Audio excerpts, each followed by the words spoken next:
Hi everyone, thank you for joining me today. Today we're going to be going over how to put together Madame Mantis, which is a pattern that I drew up. And some of the inspiration behind her is I was flipping through my feed and I saw this photo of a mantis that looked like she really wanted to eat someone. So that inspired me because I also thought she looked very regal and I wanted to put her in a gown.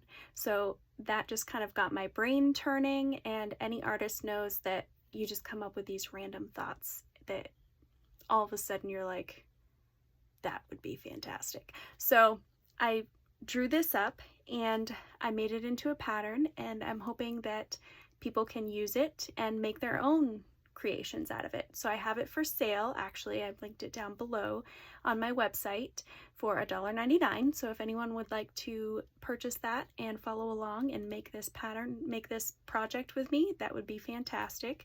I also wanted to go over some of the basic materials that you're going to need for this project. So the first thing that you're going to need obviously is the pattern. The second thing that you're going to need is heat and bond, and along with fabric, which can be any kind of fabric that does not melt under your iron. So make sure that you test the fabric before you use it. I used a combination of satins and some cottons, and some of them have like metallic or metallic-y, however you want to say that. Also, what you're going to need is the heat and bond, which I use the Heat and Bond Lite, and this is the kind that I use. So it's the purple. So if you go online, and I'll link it below, you want to get the light Heat and Bond Lite if you're going to want to stitch your project.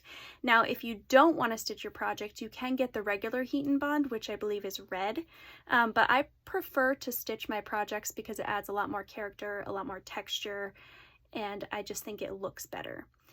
The other things that you're going to need are a set of tweezers. I highly recommend. Now, there's a lot of really tiny pieces in this project, and you're going to want to be able to hold it down while you're ironing. You don't want your fingers too close to your iron. And you're also going to need a pair of fine point scissors. Now, these are pretty cheap. I just got these, I think, on Amazon, if you can see, but they have a very fine point. And the reason that you want this is because the tiny pieces that you're going to be cutting out in this project have little crevices that are very difficult to cut with a large pair of scissors. Like my Fiskars here, they're very large, and while they do have a pretty fine point and I'm pretty good with them, it's much easier to cut out the basic shape and then cut out the tiny crevices with these. So those are the two things that I highly suggest as far as tools, are tweezers and a pair of fine point scissors. So our first step is to make sure that we have all of our pieces lined up in order by number. So the first three pieces are going to be number 1, so we're going to layer them, and we're going to go from the white first, and then we're going to add the lighter blue and then the darker blue. And we want to make sure that we iron them on securely, but you don't want to hold it down for too long, only like 3 to 5 seconds, because you're going to keep ironing it over the course of this project. So as you can see, we're on the light blue, which is going to be the second layer. And we're going to iron that down really well and make sure that it's sticking. And then we're going to move on to the darker layer.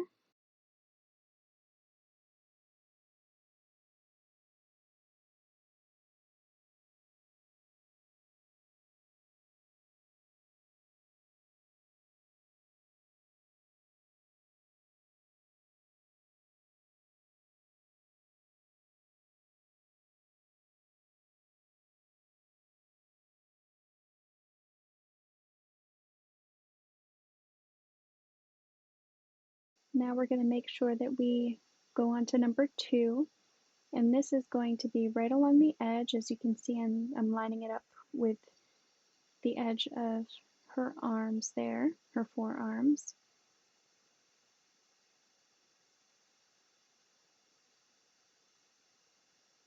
And then next is going to be the top of her forearm. I'm not sure what that's called, but it's kind of like the elbow, I guess. So we're going to add that on and make sure that that stays. And anything extra that's sticking out, you can just snip off afterwards. We are going to be trimming this up, so anything that looks like it's sticking out, we can fix. Next is going to be the neck. So next we're moving on to number 4, and I'm lining up all of my pieces so that I know where everything is and I don't have to go searching, which is very helpful when you're trying to put these things together.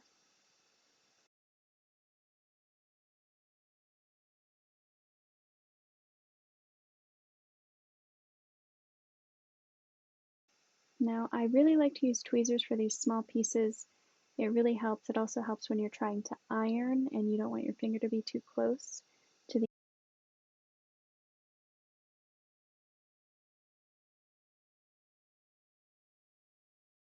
We're going to iron it down, and then we're going to move on to 5.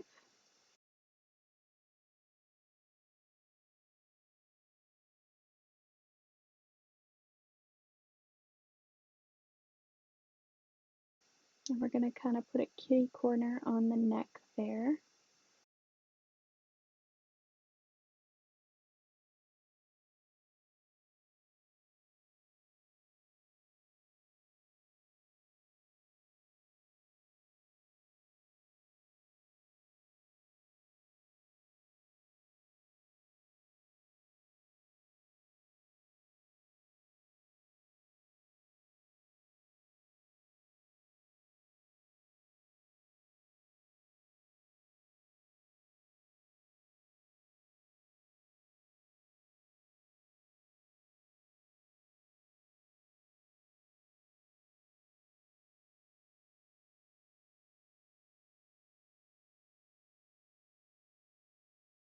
So the next thing we're going to do is we're going to move on to doing the head.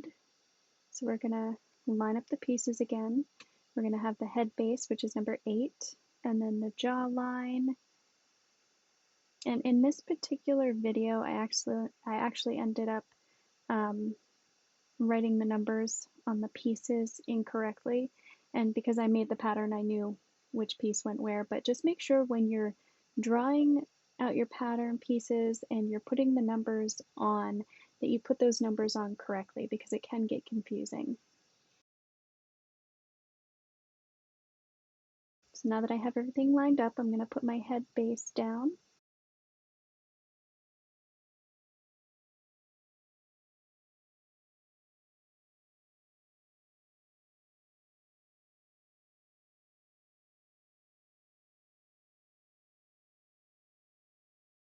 So the next is going to be her jawline that we're going to line up right underneath the head.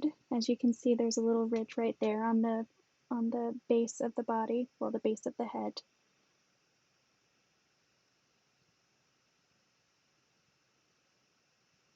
And once we have that down, we're going to cut out our little lip pieces. I didn't cut them out earlier because they were so tiny and I didn't want them to get lost.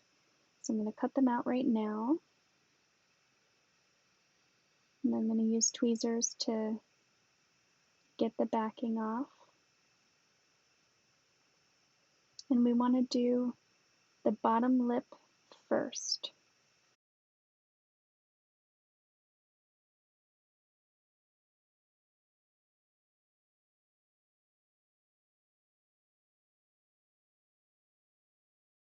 And I'm going to hold the piece down with my tweezers so it doesn't move. And then we move on to the upper lip.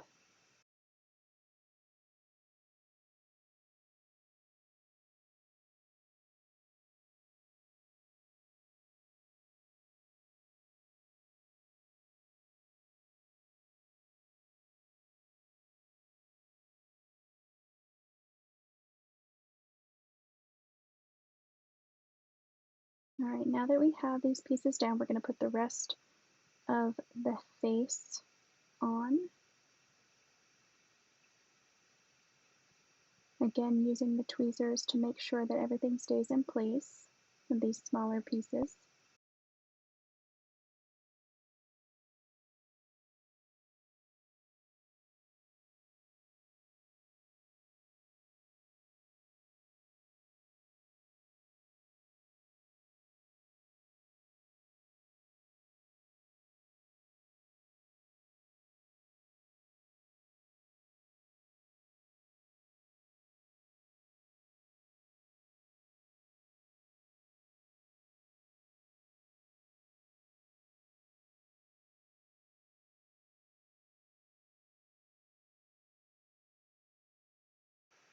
Now that we have the rest of that face done, we're going to do the eye.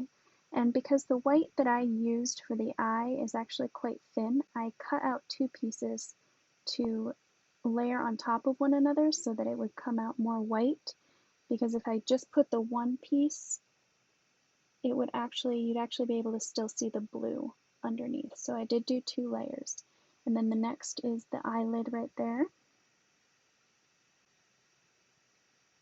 And I had forgotten earlier to put little lines where her neck is, so I just did that.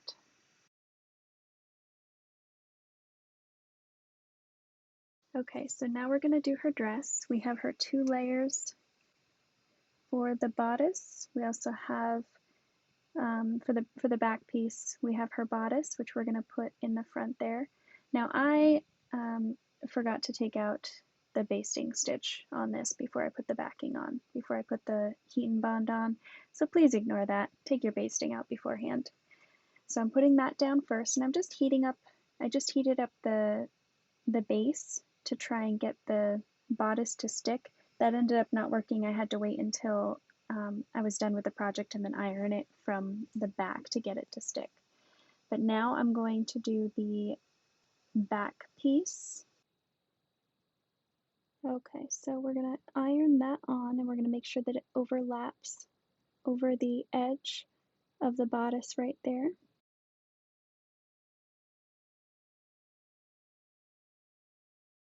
And we're going to do the second piece.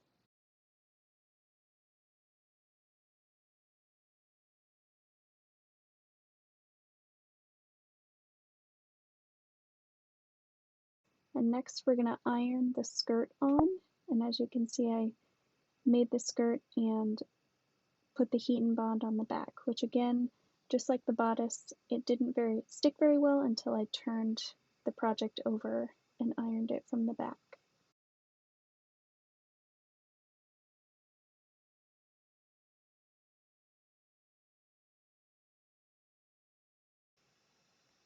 So next we're going to do the sleeve, and again I used a little bit of batting underneath the sleeve there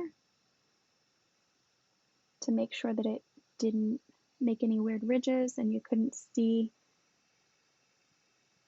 any weird lines underneath. So the next thing that we're going to do after that is we're going to put the outer arm on. And when you're ironing the top piece of the sleeve on, you're going to want to put part of the arm underneath the sleeve. So right in the middle about the waistline, you're actually not going to want to iron that down. I learned that later because then you're just going to have to peel it up. So as you can see, I'm now lining up the pieces for the next arm.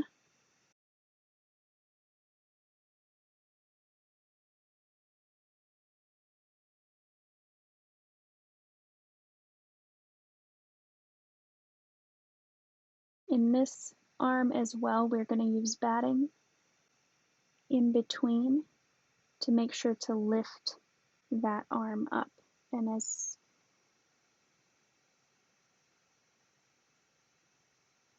right at the end there where I just pulled up is actually where you're going to want to tuck it underneath the sleeve rather than putting it over the sleeve. And there's the batting. I just took a little snippet of batting and put it in between these layers.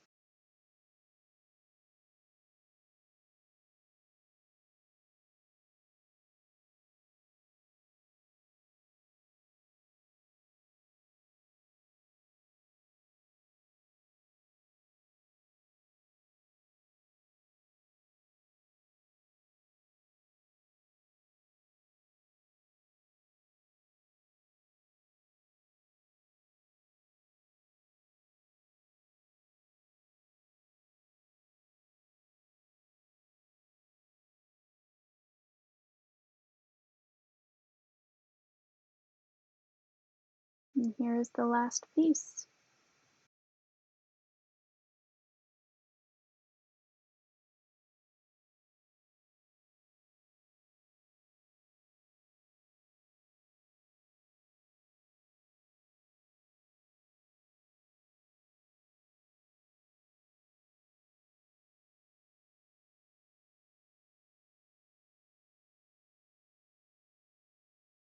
All right, so there she is. She's all done. And now the next thing we need to do is we need to lift that. And as I said, I'm ironing the back to make sure that everything is on there securely. And the next thing we're going to do is stitch her.